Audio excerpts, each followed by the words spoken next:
ഇത് മാസ് മോട്ടോഴ്സിൽ നിന്നാണ്. Honda Activa 60 model വണ്ടിയാണ്. നമ്മൾ വർക്കിന് കയറ്റിയിട്ട് ജനറൽ സർവീസ് ആയിട്ടാണ്. General service engine oil check ചെയ്തിട്ട് മാറ്റാം. Brake jamming, mirror right side പൊട്ടിയിരിക്കുന്നുണ്ട്, അപ്പോൾ അതൊന്ന് മാറ്റണം. ലെഫ്റ്റ് സൈഡിലാണ് ഈ മിറർ ഇല്ല, അത് തൽക്കാലം വേണ്ടാന്ന് പറഞ്ഞാൽ കേട്ടോ. പിന്നെ വാട്ടർ സർവീസ് വേണ്ട.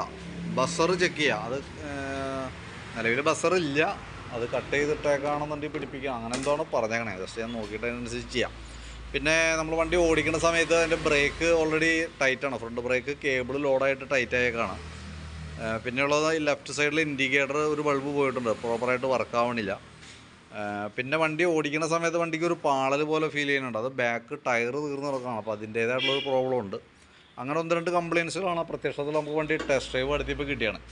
13,000 കിലോമീറ്ററാണ് വണ്ടി ഇപ്പോൾ ഓടിയേക്കണ കിലോമീറ്റർ. നമുക്ക് സർവീസിൻ്റെ ഭാഗമായിട്ട് നമ്മൾ അതിൻ്റെ ബാക്ക് ബ്രേക്ക് തുടങ്ങി ചെക്ക് ചെയ്യാൻ വേണ്ടി അയച്ചിട്ടുണ്ട്. ഓൾറെഡി ബ്രേക്ക് ലൈനർ നമുക്ക് അത്യാവശ്യം ഉപയോഗിക്കാനുണ്ട്, അപ്പോൾ ബ്രേക്ക് ക്യാമൊക്കെ അഴിച്ച് ഗ്രീസ് ചെയ്ത് റീസെറ്റ് ആക്കിയാൽ മതി. അതേപോലെ ബാക്കിലത്തെ വീല് പിടിപ്പിക്കുന്നത് ഈ ഒരു ഷാഫ്റ്റും വേണം. അതിൻ്റെ ബെയറിങ്ങിൻ്റെയൊക്കെ പ്ലേ നമ്മൾ ചെക്ക് ചെയ്തു, നിലവിൽ വേറെ കംപ്ലയിൻ്റ് ഒന്നുമില്ല. അപ്പോൾ ബ്രേക്ക് ക്യാം അഴിച്ചൊന്ന് ഗ്രീസ് ചെയ്ത് റീസെറ്റ് ചെയ്യാനുള്ളൂ.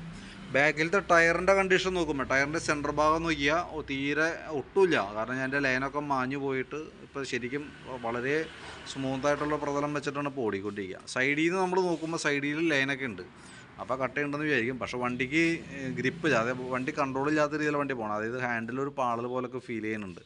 അപ്പോൾ ടയർ മാറ്റി ഇടുന്നുണ്ടെങ്കിൽ പറയാം, നോക്കിയിട്ട് നമുക്കതനുസരിച്ച് ചെയ്യാം. അതല്ലെങ്കിൽ നിങ്ങൾ മാറ്റാണെന്നുണ്ടെങ്കിൽ എന്താ ശ്രദ്ധിക്കേണ്ടതെന്ന് വെച്ചാൽ, നമുക്ക് ഈ MRF തന്നെ ഇതേ പാറ്റേൺ ടയർ കിട്ടും. MRF തന്നെ എടുക്കണമെന്ന് ഏറ്റവും ബെറ്റർ. ഒന്നോലെ MRF എടുക്കുക, അതല്ലെങ്കിൽ അപ്പോളോയിൽ സെയിം പാറ്റേണിലുള്ള ടയർ കിട്ടും. ഏറ്റവും ബെറ്റർ നമുക്ക് ഈ മോഡൽ ടയർ തന്നെയാണ്. വണ്ടിക്ക് മാക്സിമം നമുക്ക് ഉപയോഗിക്കാനായിട്ട് നല്ലത് തന്നെ കേട്ടോ.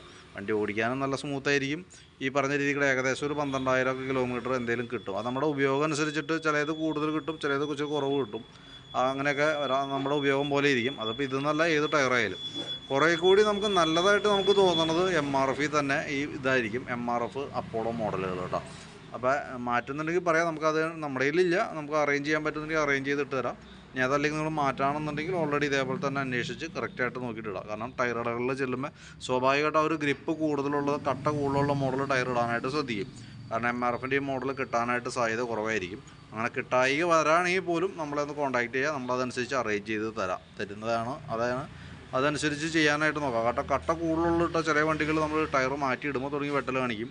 പിന്നെ അതിൻ്റേതായിട്ടുള്ള പ്രോബ്ലംസ് വേറെയും വരും കേട്ടോ. അപ്പോൾ അതൊന്ന് ശ്രദ്ധിച്ചേക്കാം. പിന്നെ നമ്മളതിൻ്റെ ഗിയർ ബോക്സിലുള്ള ഓയിൽ നമ്മൾ നോക്കിയായിരുന്നു. ഓയിൽ ലെവൽ കാര്യങ്ങളൊക്കെ ഉണ്ട്, നല്ല ഓയിലാണ്. പിന്നെ എയർ ഫിൽറ്ററിൻ്റെ ഭാഗം നമ്മൾ ചെക്ക് ചെയ്യാനൊക്കെ ആയിട്ട് അയച്ചിട്ടുണ്ട്. എയർ ഫിൽറ്റർ കുറച്ച് പൊടിയൊക്കെ ഉണ്ട്, കമ്പനി ഫിൽറ്റർ തന്നെയാണ് കിടക്കുന്നത്. അപ്പോൾ ജസ്റ്റ് ഒന്ന് തുടച്ച് ക്ലീനാക്കി നമുക്ക് റീസെറ്റാക്കി എടുക്കാം.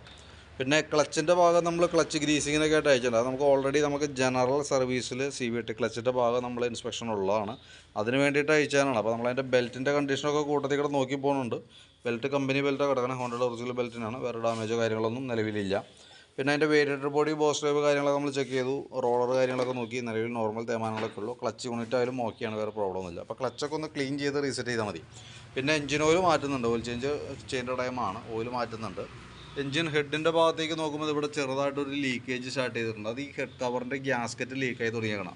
നമുക്ക് B6 മോഡൽ വണ്ടിയുടെ പ്രത്യേകത എന്ന് വെച്ചാൽ എഞ്ചിനിൽ ആകെ 600 മില്ലി ഓയിലുള്ളൂ. അപ്പോൾ അതിനകത്തൊരു തുള്ളി നഷ്ടപ്പെട്ടാൽ പോലും നമ്മളെ സംബന്ധിച്ച് അത് നഷ്ടം തന്നെയാണ്. കാരണം വണ്ടിയുടെ എഞ്ചിൻ തേമാനം കാര്യങ്ങളൊക്കെ, എഞ്ചിൻ്റെ ഹീറ്റിങ് എല്ലാം കൺട്രോൾ ചെയ്യുന്നത് ഈ പറഞ്ഞ രീതിയുടെ എഞ്ചിൻ ഓയിൽ വെച്ചിട്ട് തന്നെയാണ്. അപ്പോൾ ഓയിലിൻ്റെ ലെവൽ കുറഞ്ഞ ലീക്കേജ് കാണിക്കുമ്പോൾ സ്വാഭാവികമായിട്ട് ഓയിൽ ലെവൽ മൈന്യൂട്ടായിട്ട് കുറയും. നമുക്ക് ഈ കവറിങ് ആയത് ഇരിക്കുന്നത് കൊണ്ട് നമുക്ക് പ്രത്യക്ഷത്തിൽ കാണാനും പറ്റില്ല. ഓൾറെഡി കൂടുതൽ ലീക്കേജ് വന്ന് താഴേക്ക് ചാടുകയോ അതല്ലെങ്കിൽ ഇവിടെ ഓയിൽ ലീക്കേജ് വന്ന് ഈ സൈലൻസറിലേക്ക് വീണ് കരിഞ്ഞ മണം വരുമ്പോഴൊക്കെയാണ് നമ്മളത് ശ്രദ്ധിക്കുകയുള്ളൂ. അപ്പോൾ ഈ ലീക്കേജ് കാണുമ്പോൾ തന്നെ ഗ്യാസ്കറ്റ് മാറ്റിയിടണം ഏറ്റവും സേഫ്. അപ്പോൾ ഞാൻ എസ്റ്റിമേറ്റിൽ അതൊക്കെ ഉൾപ്പെടുത്തി അതിൻ്റെ ഡീറ്റെയിൽസ് പറയാം, നോക്കിയിട്ട് പറഞ്ഞാൽ മതി. പിന്നെ നമുക്ക് അതിൻ്റെ ഇൻഡിക്കേറ്ററിൻ്റെ കേസ് പറഞ്ഞിട്ടുണ്ടാവും. ഈ സൈഡിലൊരു ബൾബാണ് തെളിയാത്ത, ഫ്രണ്ട് ഇൻഡിക്കേറ്ററിലൊക്കെ ഓക്കെയാണ് വർക്കിങ്, പക്ഷേ ഒരു ബൾബ് പോയിട്ടുണ്ട്. അപ്പോൾ അതൊന്ന് ചേഞ്ച് ചെയ്തിടണം. ഫ്രണ്ടിലേക്ക് വരുമ്പോൾ നമുക്ക് അതിൻ്റെ ഈ ഒരു കേബിൾ ലോഡായിട്ട് നിൽക്കുന്നുണ്ട്. ഫ്രണ്ട് ബ്രേക്കിൻ്റെ റൈറ്റ് സൈഡ് ബ്രേക്ക് പിടിക്കുമ്പോൾ മൂവ് ചെയ്യണ ഈ കേബിളാണ് കംപ്ലയിൻറ്റ്. അപ്പോൾ അതൊന്ന് ചേഞ്ച് ചെയ്തിട്ടേക്കാം. കോമ്പി ബ്രേക്കിൻ്റെ കേബിളിന് നിലവിൽ വേറെ പ്രോബ്ലം ഒന്നുമില്ല. പിന്നെ അത് കൂടാണ്ട് നമ്മൾ ഫ്രണ്ട് വീലും കൂടി അയച്ചിട്ട് ബ്രേക്കിൻ്റെ ക്യാമൊക്കെ ഒന്ന് അയച്ച് ഗ്രീസ് ചെയ്ത് നമുക്ക് റീസെറ്റ് ആക്കാം.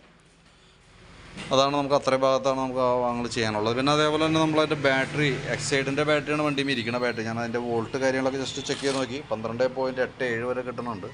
ലോഡ് കൊടുക്കുമ്പോഴായാലും 8.75. ശരിക്കും 8 വോൾട്ടിൽ താഴേക്ക് വരുമ്പോൾ കംപ്ലയിൻറ്റ് സ്റ്റാർട്ട് ചെയ്യാറുണ്ട്. നിലവിൽ ഒരല്പം വേരിയേഷൻ കാണിച്ച് തുടങ്ങിയിട്ടുണ്ട് കേട്ടോ. പിന്നെ അതേപോലെ തന്നെ സ്പാർക്ക് പ്ലഗ് ഒന്ന് അഴിച്ച് ക്ലീനാക്കി റീസെറ്റ് ചെയ്യുന്നുണ്ട്. അപ്പോൾ നിലവിൽ ജനറലായിട്ടുള്ള സർവീസാണ് മെയിനായിട്ടുള്ളത്. അഡീഷണൽ വർക്കായിട്ട് വരാമെന്ന് പറഞ്ഞാൽ നമുക്ക് ആ ഫ്രണ്ട് ബ്രേക്കിൻ്റെ കേബിൾ മാത്രമാണ് മാറ്റേണ്ടതായിട്ട് തന്നെ. അപ്പോൾ ഞാൻ അതിൻ്റെ ഒരു എസ്റ്റിമേറ്റ് ഡീറ്റെയിൽസൊക്കെ വാട്സാപ്പിൽ ഇട്ടേക്കാം. ആ വീഡിയോ കണ്ടു കഴിയുമ്പോൾ നോക്കിയിട്ടൊന്ന് റിപ്ലൈ ഇട്ടുള്ളൂ. എന്തായാലും നാളെ നമുക്കൊരു ഉച്ച കഴിയുമ്പോഴത്തേക്കാണ് വർക്ക് കംപ്ലീറ്റ് ആവുള്ളൂ. ഞാൻ ആ വർക്ക് കംപ്ലീറ്റ് ആവുന്നതിനനുസരിച്ച് കോൺടാക്ട് ചെയ്തോളൂ കേട്ടോ.